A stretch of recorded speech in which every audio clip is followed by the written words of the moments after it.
चलते हैं। किशोरी जी से चंद्रानना सखी ने पूछा, हे प्रियाजू, हे राधे, परम सौभाग्यदायक महान पुण्यजनक श्री कृष्ण की प्राप्ति कैसे होती है? प्रियाजू से पूछा। प्रियाजू ने कहा, बहुत जल्दी श्री कृष्ण की प्राप्ति कराने में समर्थ है श्री तुलसी महारानी जी।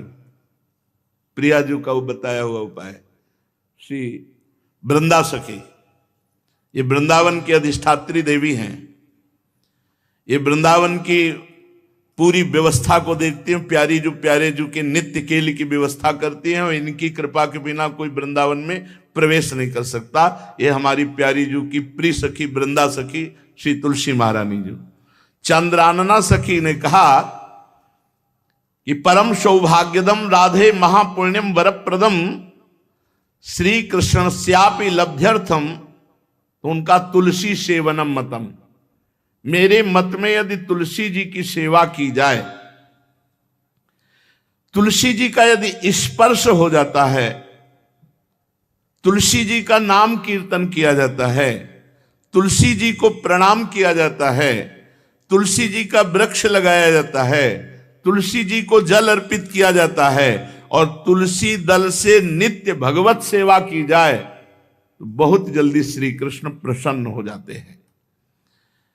प्रतिदिन जो तुलसी जी की भक्ति करता है, तुलसी का पौधा रोप करके तुलसी जी का सिंचन करना, तुलसी जी को तिलक लगाना, तुलसी जी को माला पहनाना, तुलसी जी की परिक्रमा करना, तुलसी जी को प्रणाम करना, वो कोटि सहस्त्र युगों तक ऐसा महान सुकृत होता है कि भगवान श्री कृष्ण के नित्य समीप रहता है जो तुलसी जी की सेवा करता है।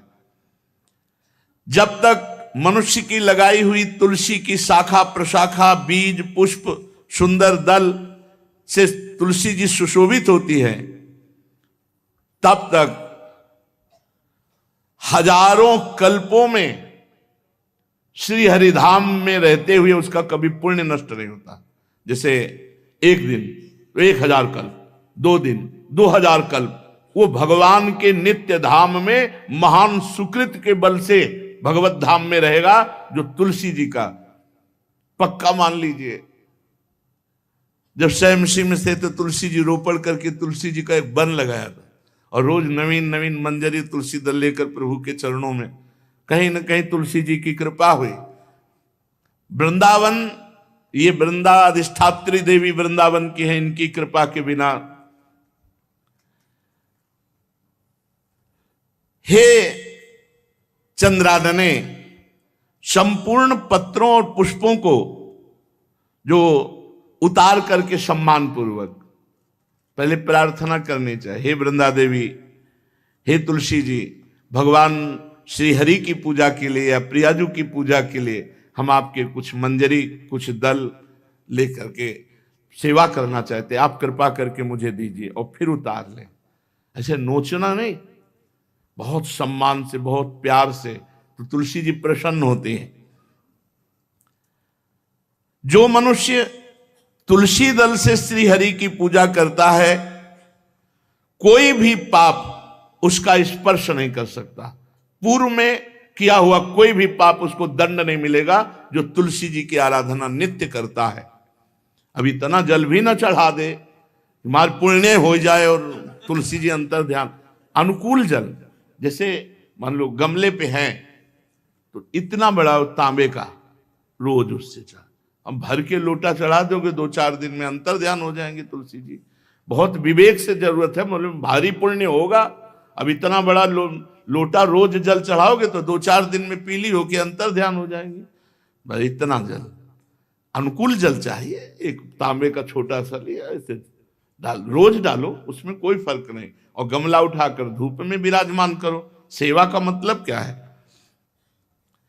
जो तुलसी जी को जल अर्पित करके तुलसी जी की सेवा करता है, हरि चिंतन करता, कभी कोई पाप उसका स्पर्श नहीं कर सकता।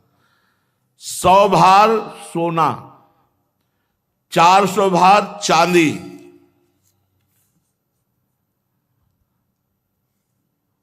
का जो दान करने का फल होता है, वो एक तुलसी दल उतार, जो अपने द्वारा लगाई हुई तुलसी दल, वो हरि के चरणों में अर्पित करो। ये 100 भार सोना और चांदी बराबरी नहीं हो सकती।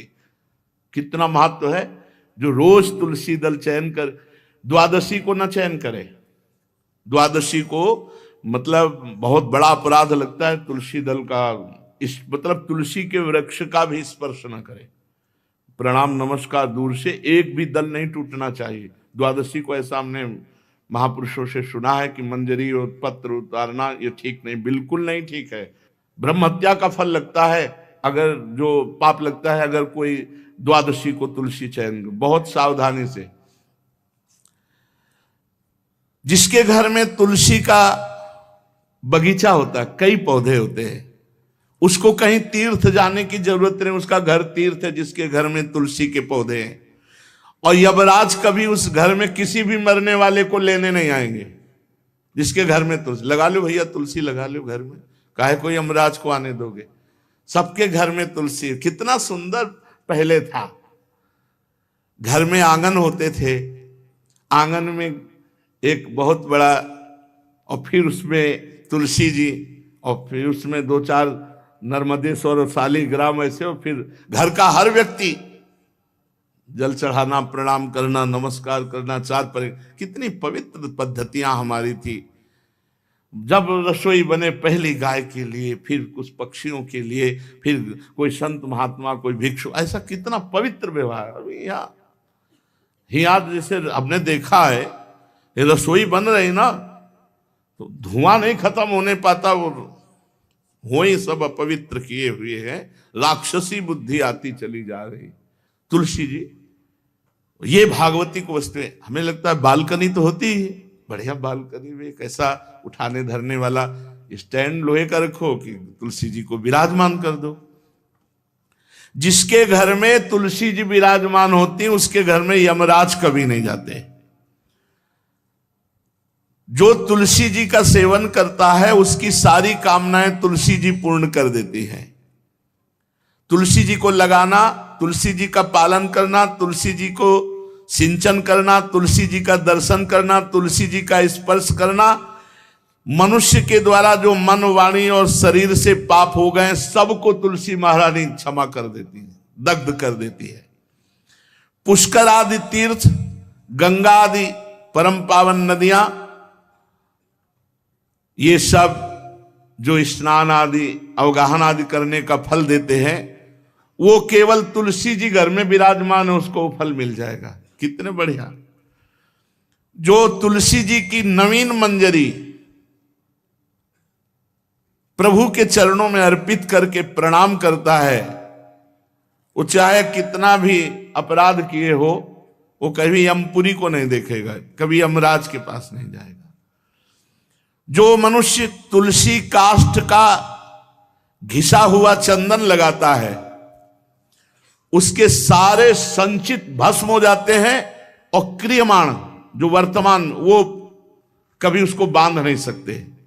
तुलसी जी का काष्ठ का घिसा हुआ चंदन। जिसके घर में तुलसी की छाया होती है, वहां पितरों को अपने आप कल्याण प्राप्त हो जाता है। जो श्राद्ध करने से लाभ मिलता है पितरों को, घर में तुलसी लगा के, जो तुलसी की छाया, बड़ा वृक्ष, पितरों को तृप्ति मिलती है। चतुर्भुज ब्रह्मा जी सारंग धनवा श्री हरि के महामहिम स्वरूप की अनुभूति करने के लिए भी कहा है कि तुलसी जी का महान महात्म्य, अगर तुलसी जी का सेवन करे तो भगवान श्री हरि की महिमा को जान जाएगा। स्त्री हो या पुरुष, पुरुष नपुंसक नारीवा जीव चराचर कोय, सर्व भाव भज कपट तज मोहि परम प्रिय सोय। शरीर वर्दी है, हमारी पोशाक है, हम सब एक हैं, आत्मस्वरूप है, कुछ अलग नहीं है। शरीर केवल पांच भौतिक है, तो सबका पांच भौतिक है, उसमें चिन्ह है स्त्री पुरुष के, बस इसके लिए भगवान की आराधना निषेध थोड़ी है। जो स्त्री या पुरुष श्री तुलसी जी के काष्ठ के मन के बना के, जैसे छोटी कंठी या बड़ी माला धारण करता है, श्री कृष्ण उसके बस में हो जाते हैं। यह है तुलसी जी की महिमा। परम सुहाग श्री कृष्ण मिल जाते हैं, और कौन सी भी हमें उपलब्धि चाहिए। हे गोपनंदिनी, तुलसी जी का सेवन करने से श्री कृष्ण वश में हो जाते हैं।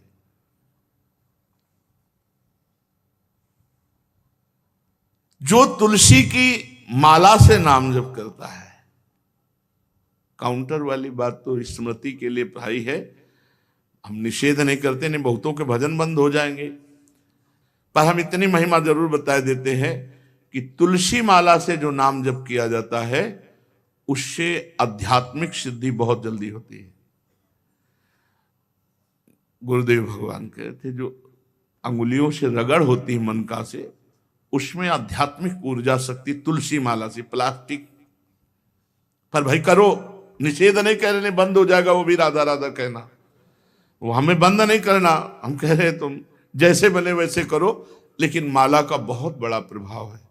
तुलसी परम पवित्र भगवान श्री हरि की प्रिया, और उनके काष्ठ को जब हम ऐसे ऐसे नाम के साथ, तो विशेष ऊर्जा शक्ति, आध्यात्मिक शक्ति हम में जागृत होती है। हो सके जिनको ऐसा बन सके तो छोटी एक वो आती है सुमिरनी, उसको रख लो, अपनी जेब में रख लो, उससे करो। और नहीं है तो भैया तुम इसी से करो, नाम जप करो। भाव को भाव अना खालसो, नाम जपत मंगल दिस दसो। सुंदर सुंदर तुलसी जी के वृक्षों के समीप बैठ करके जो अनुष्ठान किया जाए वो बहुत लाभदायक। श्रीमद् भागवत का, गोपाल सहस्त्र नाम का कोई भी पाठ तुलसी जी के समीप विराजमान करके किया जाए, आचार्य को बुला करके तुलसी पूजन करना चाहिए, विविध प्रकार के अनुष्ठान। अरे तभी तो सब मंगल होता है। पहले था, हमने देखा है, 4 बजे माताजी दरवाजे के सामने लीपती, रोज का काम। जो पुराने घरों में देहरी के आगे आके 4 बजे लीप करके वहां अपना चौकपुर के दीपक जला, मतलब क्या पवित्रताएं थी, क्या मंगल था। जब किसी को निमंत्रण दिया जाता था सबके पैर धोए जाते थे, सुंदर बिछौना बिछा करके, और उसमें बैठ कर पत्तल और रज के सकोरा कुल्हड़ ऐसे भोजन पाया। कितना पवित्रता, जो हमारी पूर्व पवित्रता थी, धोती कुर्ता चोटी पवित्रता। मान लो अगर बाहर जा रहे तो पैजामा कुर्ता, ऐसे बहुत पवित्र पोशाकें थी, पवित्र आचरण थे, पवित्र खान पान था। घर में जाओ तो एक पवित्रता, एक किसी भी घर में ऐसा नहीं था कि देव मूर्ति ना विराजमान हो, किसी भी घर में ऐसा नहीं था तुलसी जी विराजमान न हो। 1-2 गाय जरूर होती थी, पवित्रता। अब तो बड़ा विचित्र, ये भारतीय गौएं जो श्वेत रंग की, जो अरुण रंग की, जो सींग वाली हैं, वो उनका आप दुग्ध देखिए, दूह कर रख दीजिए, स्वर्णिम कांति छाई मिलेगी। ये हमारी भारतीय पद्धति, ये हविष्यान्न, इससे देवताओं का, भगवान का, सबका अभिषेक पूजन होता है। शुद्ध गाय जो हमारी भारतीय है, टीला है उसके जैसे निकला हुआ, वो भगवान ने सेवा की है। हमारे गोविंद भगवान का नाम ही गोविंद, गौओं के इंद्र। भगवान सुबह से निकल जाते थे, शाम तक गौओं को चराते थे। बड़ा तो किशोरी जी ने श्री तुलसी जी के पूजन की बात, भगवान गोपियों से वादा किए थे कि अब तुम्हें अगली पूर्णिमा को रास, अब रास बिना रासेश्वरी के नहीं हो सकता। लिखा हो चाहे ना लिखा हो, कोई भी विद्वान, कोई भी प्रवक्ता इस बात को बतावे, कहते हैं भागवत में राधा नाम नहीं लिखा है, भागवत राधामय ही है। सांद्रानंद घन प्रेम मूर्ति किशोरी, बिना लाडली जू के कोई रास बता दे कहीं भी, कभी भी, कैसा भी, महारानी जू के बिना रासेश्वरी के रास हो ही नहीं सकता, लिखा हो चाहे ना लिखा हो। क्यों नहीं लिखा? याते श्री सुख प्रगट कियो नहीं। जहां बोले राधा तो समाधि लग जाती हो, यहां 7 दिन में तक्षक काटना है। श्री सुखदेव जी ने महारानी जी का नाम, हरिराम व्यास जी कह रहे, याते श्री सुख प्रगट कियो नहीं, जानि सार को सार परम धन, राधा नाम आधार। वैसे तो रोज संकेत वन में, पीछे हमने चर्चा की थी, प्रेम सरोवर में प्रियालाल मिलते थे, नंदगांव बरसा में।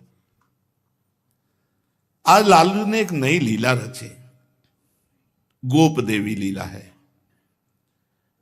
श्री लालजू महाराज प्रियाजू को रास के लिए उन्होंने सोचा एक बार छलिया रूप रख करके महल में प्रवेश करते हैं, देखते हैं लाडली जू पहचानती है कि नहीं, और कितना प्यार लाडली जू करती है।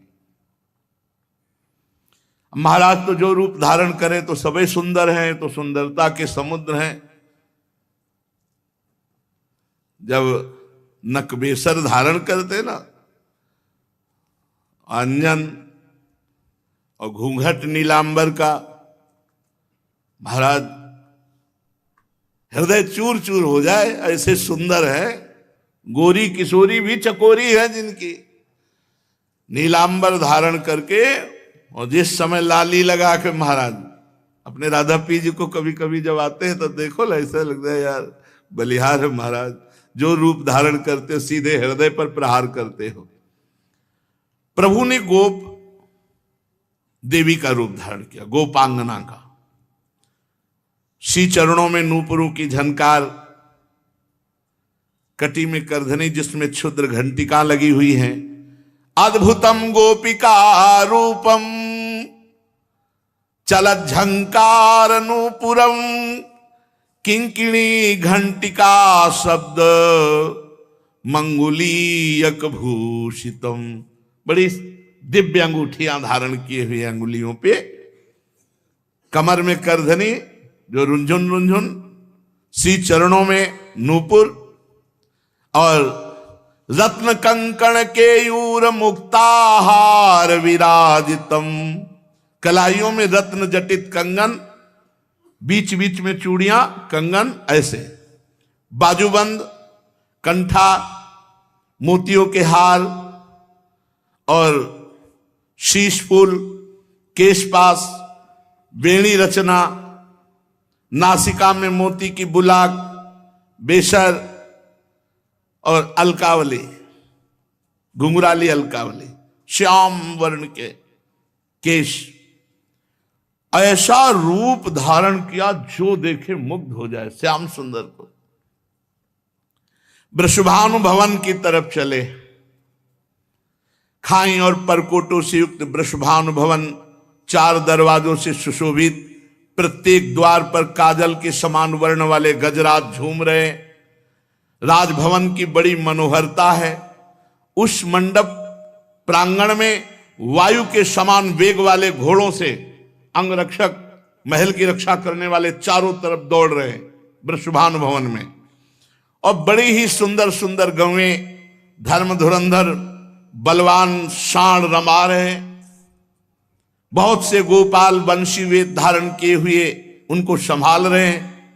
वृषभानु जी का भवन क्या है, ऐसा लगता है कि विश्वकर्मा ने पूरी कला कौशल लगा दी। और महारानी जी के लिए भवन के अंदर ही बगीचा, झरना, सरोवर, सब कोटि कोटि सूर्य के समान कांति वाली सुंदर सुंदर मणियां खंभों में जटित हैं, जिससे प्रकाश फैल रहा है।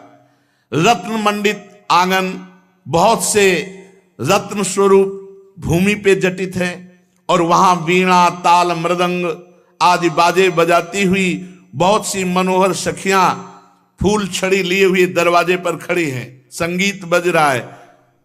उस अंतापुर में दिव्य विशाल उपवन की छटा छटक रही। भीतर ही अनार, कंद, मंदार, नींबू तथा अन्य ऊंचे ऊंचे वृक्ष लहला रहे।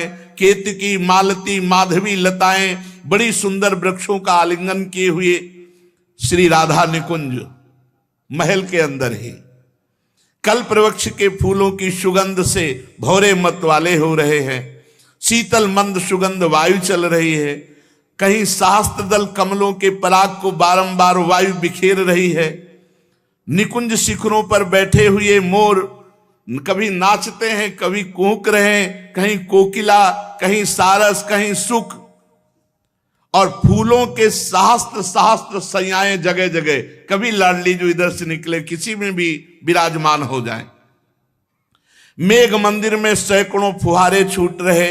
बाल सूर्य के समान कांतिमान कुंडल तथा विचित्र वर्ण वाले वस्त्र धारण किए हुए करोड़ों बलवान महल के आसपास श्री लाडली जी के और श्री स्वामिनी जी की परिचर्या में सब सुसज्जित सखियां केसरिया रंग के सूक्ष्म वस्त्रों को सजाकर पर्दा बनाया गया है। जलज पुष्प, थलज पुष्प, जगह जगह पल्लव बिखेरे गए हैं और घुटनों तक पुष्पों का पराग महारानी जो चलेंगे। राजभवन में ऐसा मालती मकरंदों के फव्वारे, मालती मकरंदों के, मालती के सुंदर मकरंद के पराग के सुगंध से युक्त ऐसे फव्वारे चल रहे हैं। ऐसे आंगन करोड़ों चंद्रमाओं की कांतिमती कोमलांगी सहचरियां, करोड़ों चंद्रमाओं की कांति, धीरे धीरे वहां सब निरीक्षण परीक्षण। श्री वृषभानुनंदनी श्री किशोरी जी की सेवा में सहस्त्रों ऐसी सुंदरियां, जैसे चंद्रमा के उदय होने से ताराओं की कांति फीकी हो जाती है, तो जब लाडली जी पधारती है तो ऐसे सबकी कांति फीकी हो जाती है।